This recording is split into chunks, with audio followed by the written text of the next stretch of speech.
अस्सलाम वालेकुम नाज़रीन। ਅੱਜ ਤੀਜੀ ਇੰਟਰਨੈਸ਼ਨਲ ਪੰਜਾਬੀ ਕਾਨਫਰੰਸ ਦਾ ਦੂਜਾ ਦਿਹਾੜਾ ਹੈ। ਜਿਸ ਤਰ੍ਹਾਂ ਕਿ ਤੁਹਾਨੂੰ ਦੱਸ ਰਹੇ ਹਾਂ ਕਿ ਹਰ ਸ਼ੋਬੇ ਤੋਂ ਲੋਕ ਇੱਥੇ ਆਪਣੀ ਆਪਣੀ ਮਾਂ ਬੋਲੀ ਨਾਲ ਮੁਹੱਬਤ ਦਾ ਇਜ਼ਹਾਰ ਕਰ ਰਹੇ ਨੇ। ਮੇਰੇ ਨਾਲ ਇੱਕ ਐਸਾ ਸਪੈਸ਼ਲ ਸਮਝ ਲਓ ਕਿ ਸਲਾਹੀਤਾਂ ਨੂੰ ਮਾਲਾ ਮਾਲ ਇਨਸਾਨ ਖੜਾ ਹੈ ਜਿਨੇ ਕਿ ਅੱਲਾਹ ਪਾਕ ਦੀ ਤਰਫੋਂ ਇੱਕ ਕਮੀ ਨੂੰ ਆਪਣੀ ਮੁਸਬਤ ਜ਼ਹਿਨੀਅਤ ਦੇ ਜ਼ਰੀਏ ਪੋਜ਼ਿਟਿਵਿਟੀ ਦੇ ਵਿੱਚ ਤਬਦੀਲ ਕੀਤਾ। ਉਹ ਕੰਮ ਅਸੀਂ ਤੁਸੀਂ ਸਾਰਾ ਕੁਝ ਹੋਣ ਦੇ ਬਾਵਜੂਦ ਵੀ ਨਹੀਂ ਕਰ ਸਕਦੇ ਜਿਹੜਾ ਮੇਰੇ ਇਸ ਨੌਜਵਾਨ ਭਾਈ ਖਿਜ਼ਰ ਵਲੀ ਚਿਸ਼ਤੀ ਜਿਹੜੇ ਕਿ ਪਾਕ ਪੱਤ ਤੋਂ ਨੇ ਇਹਨਾਂ ਨੇ ਕੀਤਾ। ਇਹਨਾਂ ਨੇ ਆਪਣੀ ਮਜ਼ਦੂਰੀ ਨੂੰ ਆਪਣਾ ਮੁਸਬਤ ਚਿਹਰਾ ਬਣਾ ਕੇ ਇਤਨੀ ਸ਼ਜਰਕਾਰੀ ਕੀਤੀ ਹੈ ਕਿ ਅੱਜ ਰਿਕਾਰਡ ਯਾਫਤਾ ਨੇ ਕਿ ਪੰਜਾਬ ਦੀ ਮਾਹੌਲੀਆਤੀ ਆਲੂਦਗੀ ਨੂੰ ਖਤਮ ਕਰਨ ਵਾਸਤੇ ਇਹ ਇਨਸਾਨ ਜਿੰਨਾ ਕੰਮ ਕਰ ਰਿਹਾ ਹੈ ਮੈਨੂੰ ਨਹੀਂ ਲੱਗਦਾ ਕਿ ਇੰਨਾ ਕੰਮ ਅਸੀਂ ਕੀਤਾ ਹੋਏਗਾ।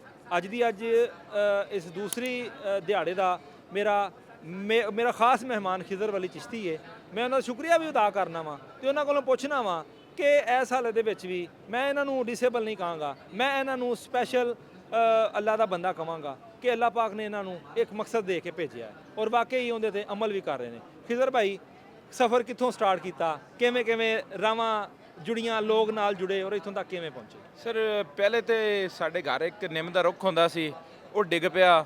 ਉਹ ਮੇਰਾ ਦੋਸਤ ਸੀ, ਉਹਦਾ ਡਿੱਗਣ ਦਾ ਮੈਨੂੰ ਬਹੁਤ ਜ਼ਿਆਦਾ ਦੁੱਖ ਸੀ ਤੇ ਮੈਂ ਆਪਣੀ ਜ਼ਿੰਦਗੀ ਦਾ ਮਿਸ਼ਨ ਬਣਾ ਲਿਆ ਕਿ ਮੈਂ ਇੰਨੇ ਜ਼ਿਆਦਾ ਆਪਣੇ ਦੋਸਤ ਬਣਾਵਾਂਗਾ। ਮੈਨੂੰ ਉਸ ਰੁੱਖ ਦਾ ਬਹੁਤ ਦੁੱਖ ਸੀ ਤੇ ਫਿਰ ਮੈਂ ਵੱਡਾ ਹੋਇਆ ਤੇ ਮੈਂ ਜਨਾਬ ਨਾ ਮਿਸ਼ਨ ਆ ਕਿ ਮੈਂ ਨਾ ਪੌਦੇ ਹੀ ਪੌਦੇ ਕਰ ਦਾਂਗਾ ਤੇ ਅਲਹਮਦੁਲਿਲਾ ਅੱਲਾ ਦਾ ਸ਼ੁਕਰ ਹੈ ਕਿ ਮੈਂ 2 ਲੱਖ ਤੋਂ ਜ਼ਿਆਦਾ ਪੌਦੇ ਲਾ ਚੁੱਕਾ ਔਰ ਦੇਸੀ ਮਕਾਮੀ ਪੌਦੇ। ਆਸਟ੍ਰੇਲੀਆ ਗਵਰਨਮੈਂਟ ਨੇ ਮੇਰੇ ਨਾਂ ਦਾ ਆਸਟ੍ਰੇਲੀਆ ਵਿੱਚ ਇੱਕ ਜੰਗਲ ਲਾਇਆ, ਉਹ ਵੀ ਸਾਡੇ ਪੰਜਾਬ ਤੇ ਪਾਕਿਸਤਾਨ ਵਾਸਤੇ ਇੱਕ ਫਖਰ ਦੀ ਗੱਲ ਹੈ। ਇਸ ਤੋਂ ਬਾਅਦ ਮੈਂ ਫਾਊਂਡਰ ਹਾਂ ਨੈਸ਼ਨਲ ਟਰੀ ਫੈਸਟੀਵਲ ਦਾ ਤੇ ਮੈਂ ਇੱਕ ਫ੍ਰੀ ਨਰਸਰੀ ਚਲਾ ਰਿਹਾ ਜਿੱਥੇ ਮੈਂ ਹਰ ਸਾਲ 1 ਲੱਖ ਰੁੱਖ ਤਿਆਰ ਕਰਕੇ ਉਹ ਦੇਸੀ ਰੁੱਖ ਆਪਣੇ ਮਕਾਮੀ ਰੁੱਖ ਉਹ ਤਿਆਰ ਕਰਕੇ ਲੋਕਾਂ ਨੂੰ ਫ੍ਰੀ ਦੇਣਾ। ਕੋਈ ਵੀ ਕਹਿੰਦੇ ਨੇ ਨਾ, ਬਾਬਾ ਨਜਮੀ ਸਾਹਿਬ ਦਾ ਸ਼ੇਰ ਹੈਗਾ ਹੈ ਕਿ ਉੱਗਣ ਵਾਲੇ ਉੱਗ ਪੈਂਦੇ ਸੀਨਾ ਪਾੜ ਕੇ ਪੱਥਰਾਂ ਦਾ। ਇਹ ਵੀ ਸਾਡਾ ਉਹ ਇੱਕ ਧਰਤੀ ਦਾ ਬੀਜ ਹੈ ਜਿਹਨੇ ਪੱਥਰਾਂ ਦਾ ਸੀਨਾ ਪਾੜਿਆ, ਆਪਣੀ ਜ਼ਮੀਨ ਨੂੰ ਚੀਰਿਆ ਤੇ 2 ਲੱਖ ਤੋਂ ਜ਼ਿਆਦਾ ਸ਼ਜਰ ਲਗਾਏ।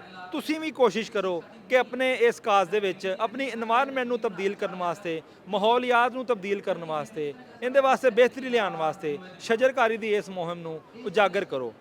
ਖਿਜ਼ਰ ਵਲੀ ਸਾਡੇ ਵਾਸਤੇ ਇੱਕ ਐਸੀ ਮਿਸਾਲ ਹੈ ਜਿਹਨੂੰ ਕਿ ਲੋਕ ਦੇਖ ਕੇ ਆਪਣੀ ਇੰਸਪਾਇਰੇਸ਼ਨ ਬਣਾਉਣ ਤੇ ਆਪਣੇ ਮਾਹੌਲੀਆਤ ਨੂੰ ਚੇਂਜ ਕਰ ਸਕਦੇ ਹੋ। ਖਿਜ਼ਰ ਵਲੀ ਇੱਕ ਦਫਾ ਫੇਰ ਸਾਡਾ ਸਲਾਮ। ਥੈਂਕ ਯੂ ਬਹੁਤ।